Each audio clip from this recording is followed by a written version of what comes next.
Donc, bonjour à tous et bienvenue sur le Learn and Earn Crypto Podcast. Et cette semaine sur le podcast, on va parler des indicateurs, on va parler de l'utilisation des indicateurs. Donc, sur ce, bonne écoute.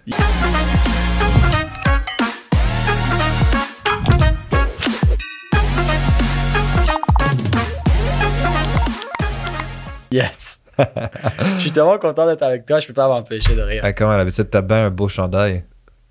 T'as vu ça? Ben ouais, j'ai vu ça.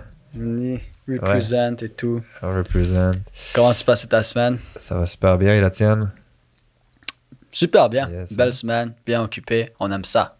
On aime toujours ça. On the run! So, let's get it. Comme à l'habitude, on n'est pas des conseillers financiers et rien de ce qu'on va dire doit être interprété comme un conseil financier et ça n'est en aucun cas des conseils financiers. Puis, ben, on a juste un compte. Sam a juste un compte. Moi, j'ai juste un compte. Le podcast a juste un compte. Donc, voilà, on va pas vous écrire pour vous demander de déposer de l'argent ou quoi que ce soit. Donc, oubliez ça. Sauf si vous voulez nous envoyer ça en Bitcoin. C'est pas Ouais, ben, je le prendrais bien. Je veux dire, je refuserai pas quelqu'un Si qui vous voulez m'offre faire des 100 dons, Bitcoin. voilà. C'est ça, Si vous faites des exactement. dons de 100 Bitcoin et Je plus, suis preneur. on peut prendre. Donc, yes, les indicateurs, en fait, j'avais noté 4 points, puis on va développer sur les points. Donc, le premier point, de garder son graphique lisible. Parce que je crois que c'est une problématique qu'on voit souvent. Les gens, ils gardent pas leur graphique My lisible. God. Ils ont 36 indicateurs, puis ça, c'est un C'est autre... Star Wars. Tu sais, Ouais, c'est ça. les films de Star Wars, là, qui a les deux vaisseaux. Puis piou, piou, piou, piou, piou, piou, piou, piou, piou, piou, piou, piou, piou, piou, piou, piou, piou, piou, piou, piou. Piou, piou, piou. Je vais enregistrer cette partie d'audio, puis je vais faire un montage de Un Star montage Wars. de Star Wars. Ouais, mais il faut. Merde. Je savais que c'était une mauvaise idée. Yes. Piou, piou. Et ouais, excuse. Je suis en feu aujourd'hui. Mais pour tout le monde, c'est parce que j'ai pas eu mon cannoli. If you know, you know. So, maintenant, ce que je disais, c'est vrai, quoi. Des fois, tu regardes le graphique, puis, tu sais, j'étais en train de rigoler avec Star Wars, mais on dirait ça, là, comme des lignes vertes, des lignes rouges, des carrés gris et tout, de tous les côtés, comme ça, comme ça, comme ça, Non, comme c'est ça, comme ça, comme ça. C'est incompréhensible. Incompréhensible. Même moi, je regarde ça, ça me donne mal à la tête. Et je pense que c'est une belle chose de vraiment se structurer Ouais. à travers ça. Même peut-être d'ouvrir plusieurs graphiques. Moi, j'ai Ouais. genre BTC USD, mais c'est 3 différents. Je dis, ça, je le garde avec rien. Ça, je le garde juste pour le long terme. Ça, c'est plus... Parce que sinon, après, trop, c'est comme pas assez, honnêtement. Ouais, exactement. Puis, tu sais, les indicateurs, c'est que la réalité, c'est que les gens les utilisent pour trader directement quand que un indicateur, à mon avis, ça le dit, hein, c'est Ça une le dit. indication. C'est pas, OK, ça va 100% dire que si tu es à tel endroit que l'indicateur est là, que, OK, ça s'en va vers le haut to the moon ou ça s'en va vers le bas. Puis je crois que c'est quelque chose que les gens doivent comprendre, que la première des choses, puis ça, c'est, je crois que c'est Diti qui l'avait dit, que quand tu as une compréhension du marché comme vraiment bonne, ben, tu n'as pas vraiment besoin d'indicateur. Mais de l'autre côté, c'est que ton indicateur peut t'amener dans des zones de confluence qui peuvent t'amener à prendre on va dire, une meilleure décision, plus précise. une confirmation sur un point d'entrée directement. Mais moi, je dirais indicateur, indice. Indicateur, indice. Ce n'est pas pour représenter quelque chose dans le marché. La représentation du marché, tu es censé la comprendre par toi-même. Trouver tes zones, tu es censé le faire par toi-même. L'indicateur te donne un indice supplémentaire sur justement cette zone que tu as potentiellement trouvée à cause que tu as développé cette compréhension du marché. Ouais. C'est la cerise sur la crème glacée. Tu vois, si t'as pas la boule de... bouffe jamais la cerise. En fait, je mange pas de crème glacée. Non, Tu c'est manges pas vrai. J'en mange, mais C'est les pépites je mange de pas les chocolat. bananes à la split. Là. Non. C'est... Ah, yo, j'ai faim. C'est les pépites de chocolat sur ton cannoli. C'est la poudre de pistache sur ton croissant aux amandes. Tu vois ce que je veux dire? Ouais. C'est bon, mais il faut le croissant.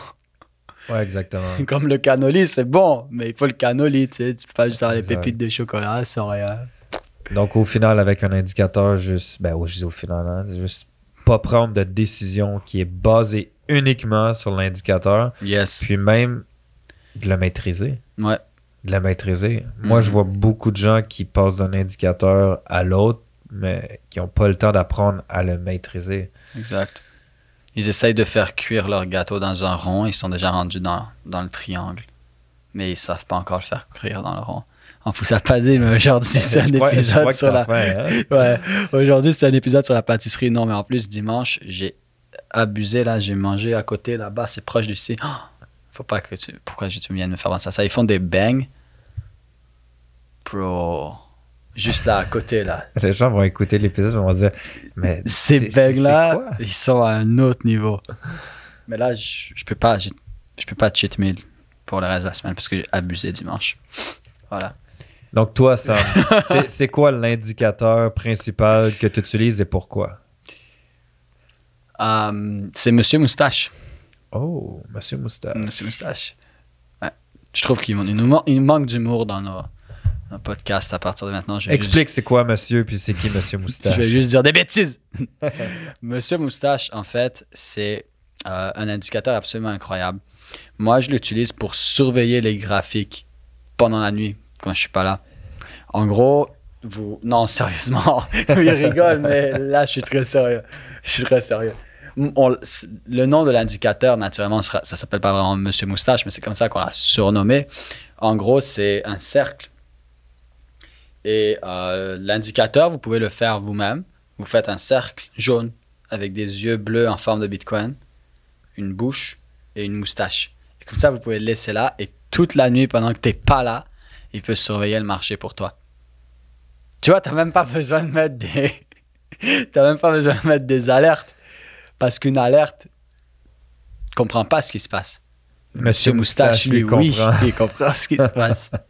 Il le surveille pour toi pendant la nuit, tu vois, pendant la journée.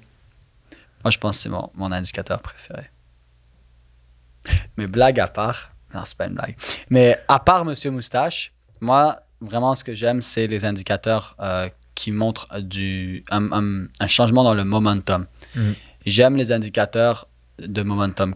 J'aime les indicateurs comme le RSI. J'aime les indicateurs comme le OBV. J'aime les indicateurs comme le Money Flow. Pour une seule chose, cependant. Trouver des divergences. Moi, c'est ça ma cerise sur le sundae. Exact. J'utilise aussi le Moving Average. J'aime bien les Moving Average. Je les surveille. Je les regarde un peu. Mais pas nécessairement plus que ça. Les lunes. J'ai bien dit les lunes, oui. Les lunes. Les pleines lunes, nouvelle lune, etc. Rétrograde de Mercure. Ah, d'ailleurs, j'ai pas regardé les quand le prochain, il faudrait regarder. C'est quand même bientôt. C'est bientôt, hein? C'est quand même bientôt, mais je me souviens plus exactement de la date. Là. Ben, je pourrais checker, mais détail. Mais j'aurais regardé après. Donc, rétrograde de Mercure, nouvelle lune, pleine lune. Ça, c'est des indicateurs que moi, j'aime regarder. Mais pourquoi la pleine lune puis pourquoi la nouvelle lune? Mais parce qu'elle est nouvelle. Non, je sais, mais pourquoi tu regardes ça précisément? Parce que probablement qu'il y a du monde qui nous écoute puis que eux... Ils sont comme les lunes, bro, de quoi tu parles avec les lunes? Mais justement, est-ce que tu peux expliquer pourquoi... Ils vont être comme les gars sont high. Ouais, c'est des loups-garous. Ils sont comme... surtout les auditeurs français vont être comme, c'est vrai, au Québec, c'est légal, hein? Ouais. C'est légal, hein? Ils vont penser qu'on a fumé. On parle de bouffe et après on parle de lune, vas-y. Et de Monsieur Moustache. Ouais, c'est ça. Non, nous n'avons rien consommé. Pour l'instant, non, c'est vrai. Mais non, on n'a rien consommé. Mais en fait, les lunes, ce qui est super intéressant, c'est que je suis pas le plus grand connaisseur de la trading et de l'astrologie. Il y a des gens bien meilleurs que moi. Appelons-le le trading astrologique. Le trading astrologique. On devrait faire un épisode sur ça. Tu sais quoi? On vient de trouver un prochain sujet sur un podcast. Le truc, c'est qu'elle parle juste anglais. Mais on pourrait la traduire. On va trouver. Donc, le trading astrologique. Les gens, ils vont écouter. On va dire, ouais, ça m'intéresse ce podcast. Le trading astrologique. Voilà, je ne suis pas le plus grand professionnel là-dedans, loin de là. Mais j'ai quelques concepts de base. Et en fait, c'est basé sur surtout l'émotion de l'être humain.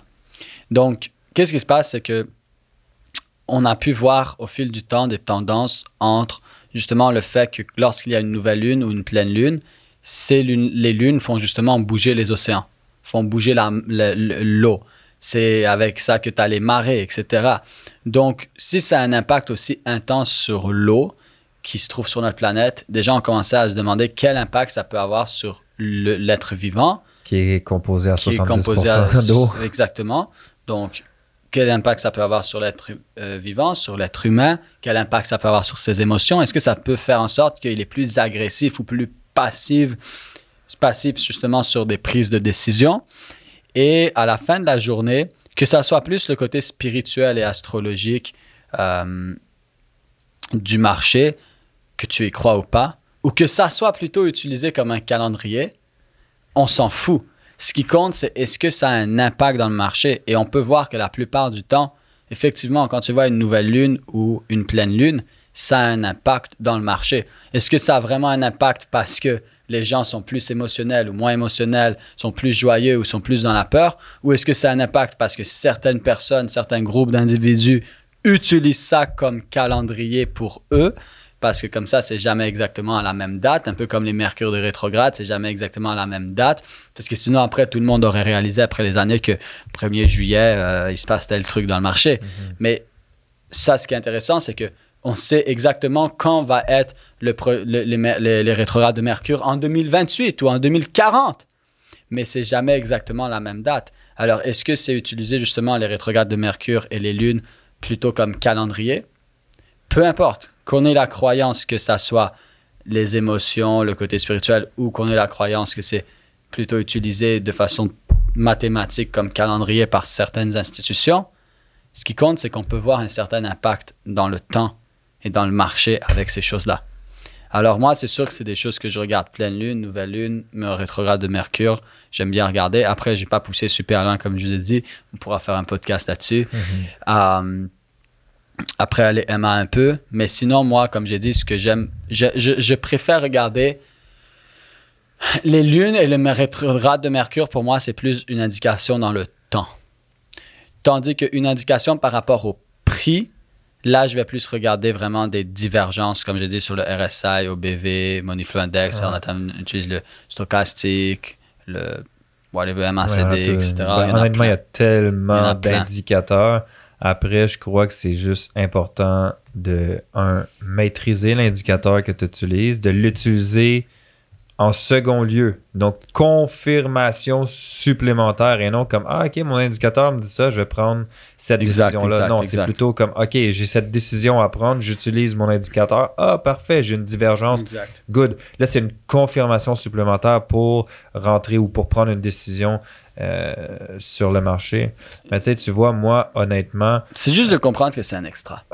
J'en ai essayé tout plein d'indicateurs. Tout plein. J'en ai essayé quand même beaucoup, mais moi, c'est RSI, comme tu dis, divergence. Boom. Divergence. Puis ça, même encore une fois, au niveau des divergences avec le RSI, il faut faire attention parce que c'est pas parce que tu as une divergence baissière que le prix va nécessairement descendre vers le bas maintenant. Ça peut être long, la divergence. C'est ça, tu comprends. Ça peut être super long, puis tu peux avoir une autre montée quand tu vois une divergence baissière. Donc, ça doit juste être comme on disait, en confirmation. RSI, sinon, j'utilise des fois, en tout cas, il est sur mon graphique, mais je l'utilise que très rarement, c'est le MACD.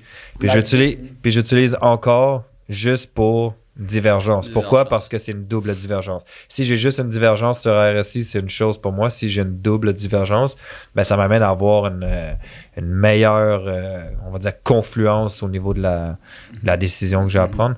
Mais sinon, c'est... Mais c'est vraiment comme, tu sais, je dis ça en rigolant, mais c'est vraiment la crème fouettée, tu vois. C'est vraiment la crème fouettée, c'est vraiment tes pépites de chocolat sur ton dessert. C'est pas obligé d'être là, mais quand c'est là, mais c'est mieux. Alors, tu peux pas juste prendre la crème fouettée puis je commence à la mettre dans le vide. J'ai besoin d'avoir mon dessert. Mais là, c'est la même chose. Je peux pas juste prendre des indicateurs puis baser ça sur le graphique. Sinon, c'est la même chose. C'est juste mettre de la crème fouettée dans le vide. Non, tu as besoin de ton dessert, tu as besoin de ta zone. Alors, tu viens, tu as ta zone que tu as trouvée par rapport à ce que le marché te montre, la structure, par rapport vraiment au prix.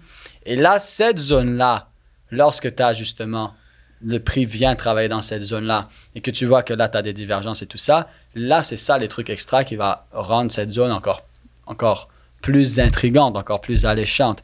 Et c'est la même chose que, justement, j'ai fait l'exemple avec le dessert, mais là, c'est vrai, quoi. Exact. Tu mets ta crème sur un gâteau, pas dans le vide. Donc ça, c'est le même principe. Yes. Fait que ça, Ben, tu sais, je crois qu'il n'y a pas vraiment grand-chose de plus à puis dire. tu veux pas barbouiller ton graphique d'indicateur. Genre plus. Bollinger Band, MSI, ça, boum. Moyenne Non. mobile 50. C'est ça, tu gardes ta tête. Ce que tu veux, c'est pas avoir ton graphique rempli de couleurs, rempli d'indicateurs. Ce que tu veux, c'est avoir le graphique le plus vite possible. Comme ça, tu vois ce que le marché te dit, ce que le marché te montre, ce que les chandelles, les mèches, ce que le prix te montre. C'est ça que tu veux voir en première vue, pas plein de couleurs à cause des indicateurs. Non, exactement. Ça, c'est en second. Puis je crois que c'était quand même important de faire cet épisode-là parce que des fois, je vois des graphiques là, avec tellement d'indicateurs dessus. Comme tu dis, c'est un barbeau. Premièrement, je vois des graphiques avec juste trop de zones, trop de lignes horizontales, trop de lignes de tendance, trop de choses. Tu sais pas plus sur quoi te concentrer. Non. Ben non, genre, parce que tu as trop... t'assois, puis c'est comme, mais c'est quoi ton niveau? C'est quoi ton niveau qui t'intéresse vraiment? C'est parce qu'à un moment donné, tu arrives avec trop de points. Puis là, t'es comme, je suis plus capable de prendre une décision parce qu'il y a trop de points dans Fais le mon ménage. graphique, Ça, c'est moins bon, ça, c'est moins bon, ça, c'est moins bon. Moi, dans ma technique d'analyse et dans mon plan de trading, j'ai pas juste des zones. J'ai des façons de faire le ménage dans certaines zones. Fait que je vais pas mettre n'importe quelle zone. Je vais prendre juste ces zones-là déjà de base. Les autres, je vais savoir qu'ils sont là. Je vois qu'ils sont là, mais je ne vais pas nécessairement les identifier. Et ensuite, une fois que je les identifie, moi, par exemple, une belle façon de faire le ménage pour moi, c'est elle est où la liquidité? Déjà, si tu te trouves pas potentiellement dans une zone où il y a la liquidité, ben je t'enlève. Ça ne veut pas dire que la zone n'est pas bonne, mais ce n'est pas une zone qui m'intéresse. Et souvent, je vais avoir 3-4 niveaux, mais ça arrive presque tout le temps que finalement, j'en ai 1 ou 2 qui sont vraiment dans une zone de liquidité. Et là, juste avec le principe de liquidité, ben, je l'utilise pour, oui, confirmer ma zone, mais aussi pour faire le ménage avec toutes les zones qui ne vont pas nécessairement m'intéresser. Ce n'est pas nécessairement qu'elles sont mauvaises, c'est juste qu'elles sont moins bonnes, sont moins intéressantes. Est-ce que tu avais quelque chose à rajouter, monsieur Samuel? Absolument pas, à part acheter des cannolis. Alright, donc si vous êtes venu chercher de la valeur comme à chaque fois, redonnez de la valeur. Donc partagez le podcast, suivez-nous sur les réseaux, mettez une note sur le podcast, un commentaire, ça nous fait toujours plaisir. Puis pour terminer, 4 points à se rappeler. 1, garder son graphique lisible, donc de ne pas utiliser trop d'indicateurs. 2, maîtriser l'indicateur. 3, ne pas prendre un trade qui est basé sur l'indicateur. Et le point numéro 4, comme on a dit, c'est l'utiliser en complémentaire. L'utiliser pour trouver des zones de confluence avec des points qui sont peut-être un petit peu plus intéressants sur le graphique. That's it. Donc sur ce, on se voit sur le prochain épisode. Yes. À bientôt. Ciao.